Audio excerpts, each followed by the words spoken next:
अच्छा, हाँ, मेरे बेटे को तो बहुत- जो जिसने टक्कर मारी थी वो क्या बालिग है नाबालिग है क्या, वो क्या 16 उसका साल नाम का- पता है कुछ? हाँ, उसका नाम है अंश, नाम है उसका, पिताजी का नाम है प्रमोद। ये और कौन सी बिरादरी से, कौन सी जाति से थे ये लोग? पंडित लोग सुने जा रहे हैं सर, अब हमें नहीं पता। शर्मा, अच्छा, हाँ। तो आपको लगता है कि रंजिशन कुछ ऐसा नहीं किया गया सर, है? हमारी कोई रंजिश नहीं, हमने उनको देखा नहीं कभी, मेरे बच्चे के साथ में कभी आया था कोई किसी मतलब के, ये तुरंत की घटना हुई और उसने हाँ। एक्सीडेंट में उसको खत्म कर दिया? खत्म कर दिया सर। उसने हमारे बच्चे को जाने बूझ को मारा था, हमारे बेटे को।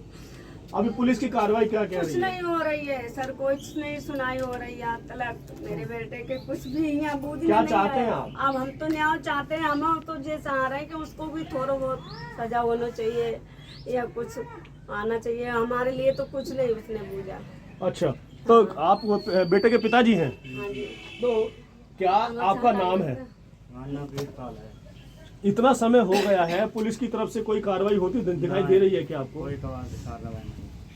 संतुष्ट नहीं आप पुलिस की कार्रवाई से? कुछ नहीं हो रहा है। कभी आपने पुलिस से बातचीत करी, उनके आला अधिकारियों से बात करने की बात कोशिश करी की? थी, हमें वहाँ थाने गए थे, वहाँ भगाई दो, जाओ जाओ तो मतलब थाने वाले भी भगा देते हैं आपको? हाँ, भगा देते 3 हैं। बार क्या गए- कहते हैं? 3 बार गए थे, हाँ, तो जा कहते हैं एसपी को आए नहीं, अच्छा, कि वो आए नहीं, आ जाए तो बात करो। एक दिन तक कुल घंटों बैठे रहे, हाँ, देर ही को 5 बजे तक, अच्छा। तो फिर चले आए, दोबारा फिर गए थे। नहीं, तो जैसा भी माता जी ने बताया कि अचानक मुंह जोरी होती है और उसमें एक्सीडेंट करके मार दिया जाता है, तो आपको लगता है कि इस तरीके की घटना जो है वो बर्दाश्त के लायक है? बर्दाश्त लायक ना है यहाँ। सर, वो तो आप चाहते क्या हैं? हम चाहते हैं न्याय मिल जाए हमें, और उसको भी थोड़ी बहुत सजा मिलना चाहिए सर, उसको भी सजा मिलना चाहिए। हम तो जैसे तड़प रहे हैं ऐसे ही मेरे बेटा के बिना मेरे भी तो सोचना चाहिए। मेरा बेटा बहुत बेरहमी से मारा, मेरे लिए कोई नहीं सहारा लाएगा। हम रात दिन रोते रहते हैं, मेरा बेटा हमें ना मिले। इस तरीका से हम बताओ यहाँ कैसे रह पाएंगे और कैसे जिएंगे? हमारा बेटा नहीं है इस दुनिया में। तो आप समझ सकते हैं कि एक माँ का दर्द क्या होता है, जिस तरीके से आप देख रहे हैं, जिसका जवान बेटा जो कि अभी बालिग भी नहीं हुआ था, उसके साथ 18 अगर इस साल तरीके तो की मेरा कोई बेटा था। घटना होती है तो आप समझ सकते हैं कितना दर्द निकल के आता है। मौर्य साहब भी हमारे साथ मौजूद हैं। मौर्य जी, लगता क्या है आपको, क्या ये मामला आपको नजर आ रहा है पहली दृष्टा में? सभी क्या लगता है? दर्शकों को हम्म, सदर जय भारत, जय संविधान। पहले भी मैं नोएडा में एक बार आ चुका हूँ हम्म, इस मामले की तहकीकात के लिए, मुलाकात के लिए। हम्म, लेकिन उस समय हमारा उद्देश्य था कि दोनों पार्टी को बिठा करके, क्योंकि अब जो कुछ हो गया है तो बेटा वापस तो आएगा नहीं, हम्म, और दूसरे के बेटे को हम फांसी दिलाएं या उसको किसी और तरीके से नुकसान पहुंचाएं, उससे इनका कोई फायदा नहीं होगा। नहीं, हम ये नहीं चाहते।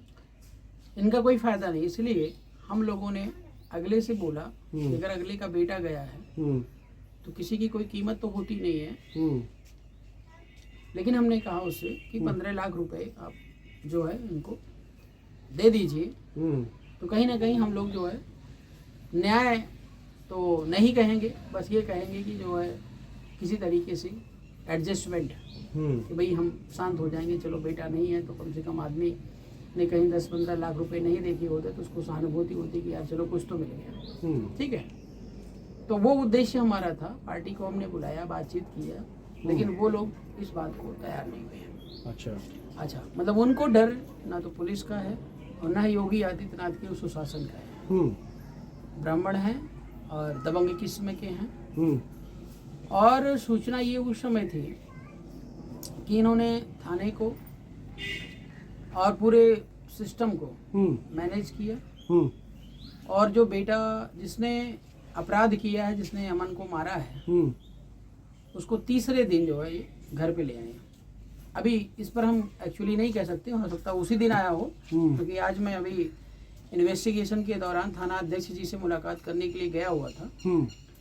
तो वो इस समय कोर्ट में थे और सूचना मिली कि सर आप जो है ना कल आ जाइए तो बात हो पाएगी। बात नहीं हो क्योंकि पाएगी। मैं अभी मैं लेट आऊँगा। अब भाग रहे हैं, क्या कर रहे हैं, खैर मैं बिना सूचना के ही पहुंचा था, तो मैं ये भी नहीं कह सकता हूँ कि भागेंगे। फिलहाल मुलाकात होगी दोबारा उनसे। तो साथियों, मैंने आज जो है पूरा दिन घूमा, पूरा दिन मैं आज नोएडा में ही हूँ और पीड़ित परिवार के साथ जितने बच्चे साथ में थे सबको मैं लेकर के मिला, स्कूल गया, टीचर से मिला, बच्चों से मिला, प्रिंसिपल से मिला, ठीक है ना। तो मतलब ऐसा हमने जो है पूरा कंक्लूजन निकाला कि वास्तव में ये जो घटना है वो मर्डर है, ये एक्सीडेंट नहीं है। ये आप कैसे कह सकते हैं कि हुआ मर्डर है? इसमें क्या है, हुआ क्या है कि 4 बच्चे जो है ना वो स्कूल के लिए सुबह निकलते हैं और पीछे से एक गाड़ी वाला जो है पहले हल्की टक्कर मारता है। हल्की टक्कर में ये बच्चे लड़खड़ा जाते हैं, थोड़ी दूर आगे जाते हैं, वो गाड़ी पीछे कर लेता है, फिर दोबारा टक्कर मारता है जोर की, उसमें से अमन मौर्य के उंगली में चोट लग जाती है और 2 बच्चे जो होते हैं पीछे के वो गिर जाते हैं। मतलब गिर तो सारे जाते हैं लेकिन उठते हैं और उस पे जो है अमन मौर्य और एक सुभाष नाम का लड़का है, क्यों सुभाष नाम है, तो सुभाष, ये दोनों जो है आगे बढ़ते हैं, 2 बच्चे वहाँ पर पीछे छूट जाते हैं। मात्र 50 मीटर की दूरी पर आगे जा करके, क्योंकि भीड़ होती, कोई ट्रक निकल रही होती है, तो ये गाड़ी वहाँ पे लगा देते हैं गाड़ी के सामने। तो ये जो है लड़का, जो गाड़ी वाला होता है, पे पे पे पे करते एक्सीलरेट करता गाड़ी को कि हटो हटो नहीं तो चढ़ा देंगे, हटो हटो नहीं तो चढ़ा देंगे। इतने में उसने इतना तेज एक्सीलेटर दिया कि वो बच्चे के ऊपर चढ़ जा रही थी। तभी जो है सुभाष के हाथ में बल्ला था, उसने तड़ से जो है उसके शीशे पे मार दिया, गुस्से में आकर। हाँ, गुस्से में आकर के कि भाई इसको दिखाई भी नहीं दे रहा। इसी बात को लेकर के जैसे वो मारने के बाद बाइक स्टार्ट की और आगे निकल गए, फिर इसने जो है पूरी प्लानिंग की और प्लानिंग के तहत पीछे से जो है ले जा करके गाड़ी में टक्कर मार दिया। मैं अभी थाने से आ रहा हूँ देख करके, थाने में जो गाड़ी की स्थिति है, आगे वाला जो बोनट होता है, बम्पर नहीं, बोनट के ऊपर जो गाड़ी के बैक साइड का जो क्लिप होता है वो क्लिप उसमें घुस गया है, मतलब नीचे जो रॉड निकली होती है। और बाइक को जो पीछे से टक्कर मारा तो जो सुभाष था वो साइड में जाके गिर गया और साइड में गिरा और जो अमन बाइक चला रहा था वो सीधे ऐसे जो है मतलब जंप करते हुए जाकर के किसी जो है जंप करते हुए किसी जो है दीवार से या पत्थर से जाकर के वो टकरा गया। उसके सर में गहरी चोट आने की वजह से तत्काल जो है वो अमन मौर्य की डेथ हो गई, तत्काल अमन मौर्य की डेथ हो गई। तो ये पूरी कहानी है। तो अब जो है पुलिस प्रशासन से मेरा सवाल है, योगी आदित्यनाथ जी से सवाल है और मौर्य समाज के जो है वोट लगातार बीजेपी में जो है दान करने वाले हमारे यशस्वी उप मुख्यमंत्री श्री जो है केशव प्रसाद मौर्य जी से मेरा अनुरोध है कि इस प्रकार की अगर घटनाएं हो रही हैं और पुलिस वाले इसको रफा दफा करके मामले को शांत कर दिए हैं, तो ऐसे में ये जो परिवार है उत्तर प्रदेश की सुशासन में वो लावारिस महसूस कर रहा है। योगी आदित्यनाथ जी का बुलडोजर कहाँ है, रामराज कहाँ है, मोदी जी का जो कुशल शासन प्रशासन है वो कहाँ है। और किसी ने बताया पूरे यूपी में, टीवी चैनल वाले सबको पता है कि अब यूपी में खैर नहीं, अपराधियों की खैर नहीं। तो वो सारे अपराधी तीसरे दिन आकर के खुले सांड की तरह घूम रहे हैं। ना तो अभी बुलडोजर चला और ना ही पीड़ित परिवार को 1 रुपए का आर्थिक सहयोग हुआ। आखिर ये भी देश के हिस्से हैं और अगर इनको किसी प्रकार से नुकसान होता है तो सबसे पहली प्राथमिकता ये होनी चाहिए कि सरकार के माध्यम से आर्थिक सहयोग 40 लाख 50 लाख न जाने कितने रुपए जो वह टंट घंटे में योगी आदित्यनाथ जी खत्म कर दे रहे हैं, उड़ा रहे हैं। मोदी जी तमाम सारे जो है चीजें कर रहे हैं जिसमें बेवजह पैसे खर्च किए जा रहे हैं।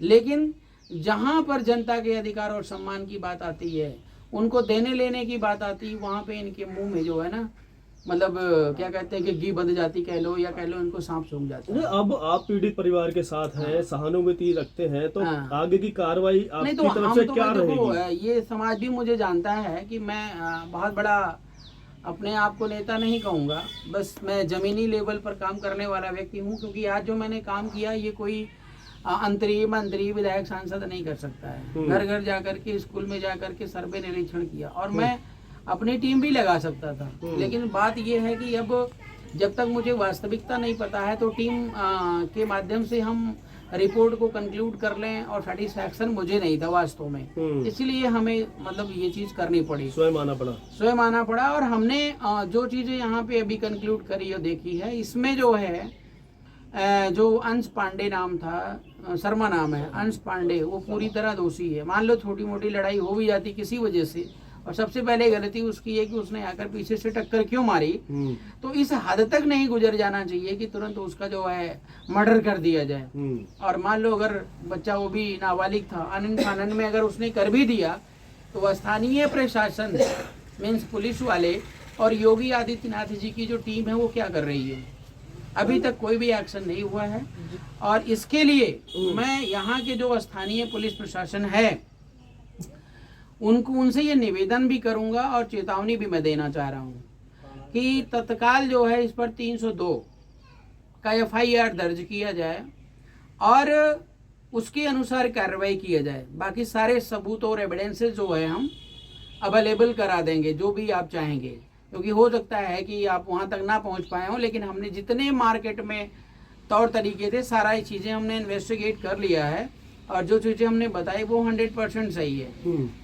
अदरवाइज हम जो है पुलिस प्रशासन को पार्टी बनाएंगे और जो अपराधी है वो तो पार्टी है ही है, और उसको लेकर के हम जो है कोर्ट में तो जो है केस करवाएंगे। और इसमें मिल करके दोनों लोगों ने ये काम किया है। पुलिस की FIR में लिखा है कि एक्सीडेंटल मामला है, आप कह रहे हैं कि 302 का मामला है, यानी कि बिल्कुल इरादा तो नहीं, हत्या की गई है। पुलिस कोई भगवान तो है नहीं, हमारी आपकी तरह इंसान ही है।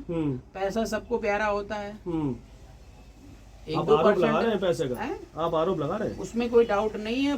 जो है उत्तर प्रदेश पुलिस एफिडेविट दे दे हमें कि हम पैसा नहीं लेते, ईमानदारी से काम करते हैं। इस बात के तो हम भी अब चाहते क्या? अब आप चाहते क्या? हम ये चाहते हैं कि उचित कार्रवाई करें। पैसा आपने खाया है, हमें कोई दिक्कत नहीं है। आप पंडित जी से पैसा ले लो, कहीं और से ले लो, हमको कोई दिक्कत नहीं। हमें अमन मौर्य को न्याय चाहिए और इसके लिए अभी तो हम तैयारी कर रहे हैं, अभी तो हम भूमिका बना रहे हैं, इसकी तहकीकात कर रहे हैं। उसके लिए धरना प्रदर्शन आंदोलन अब शुरू होगा, अब शुरू होगा, असली कार्रवाई अब शुरू होगी। मामला अभी ठंडा नहीं पड़ा है। तो मेरा जो है जितने 1.5 महीने से ऊपर होने जा रहा है, आप कह रहे हैं महीने 1.5 नहीं है, वो तो जो है जब चाहूंगा तब मैं जगा दूंगा। पूरे देश में हमारे लोग हैं, जब चाहूंगा तब मैं इस घटना को जो है नई हवा में दे सकता हूँ, ठीक है ना। और जो भी काम होगा वो इस तरीके से होगा कि पुलिस को जो है घुटने टेकने पर मजबूर होना पड़ेगा, मैं ये भी कह रहा हूँ।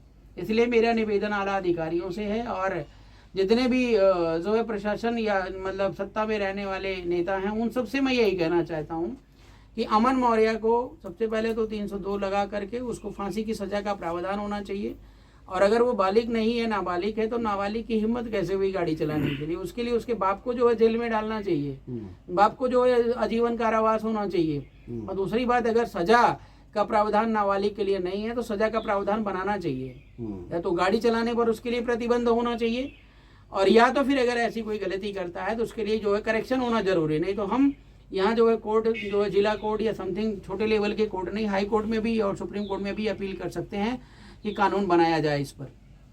और हम किसी तरीके से चुप नहीं बैठने वाले। मेरा निवेदन है कि तत्काल इस पर कार्रवाई की जाए, अन्यथा हम लोग जो है सीधे सीधे आंदोलन की घोषणा करेंगे और कोर्ट में अपील करेंगे, मुकदमा करवाएंगे कि पुलिस वालों ने मिल करके और जो है दबंग जो अपराधी हैं उसके घर परिवार वालों ने मिल करके अमन मौर्य के केस को रफा दफा किया है। तो साथियों अभी है कुछ तो सभी सम्मानित साथियों से मेरा अपील है कि माता जी को, और ये हमारे भाई साहब जी वीरपाल जी बैठे हुए हैं, अर्थात मेरा कहने का मतलब अमन मौर्य को न्याय दिलाने में आप सभी का साथ सहयोग जो है बहुत ही इम्पोर्टेंट है।